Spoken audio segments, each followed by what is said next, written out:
So, sa for loop natin, ang gagawin natin, magde-declare tayo ng I as our variable. And then, paano ba gamitin yung for loop? Yung for loop natin, it starts with for na syntax. And then, meron tayong tatlong part sa for loop. Ang first part natin is yung start ng counting natin, which is sabihin natin I is equals to 1. So, ibig sabihin, ang for loop mo, mag-i-start siyang mag-count sa 1. And then, yung I is less than equal to 5. Ibig sabihin, start ng counting mo ay 1, mag-e-end yung counting mo sa 5.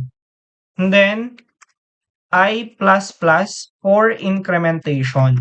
So, ibig sabihin, start ng counting, end ng counting, add ng value na 1 sa existing value, which is yung ginawa natin kanina.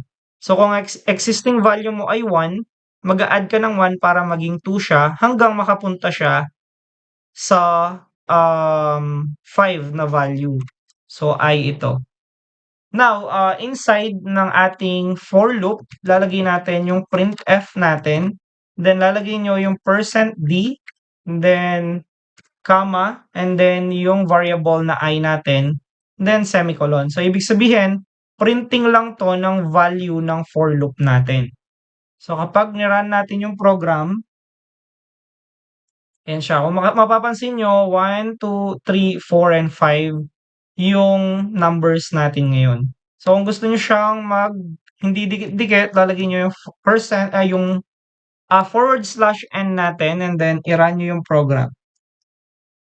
Yan. So, 1, 2, 3, 4, and 5 yung counting natin. So, ganun lang kasimple yung for loop natin. Hindi naman siya ganun ka-komplikado.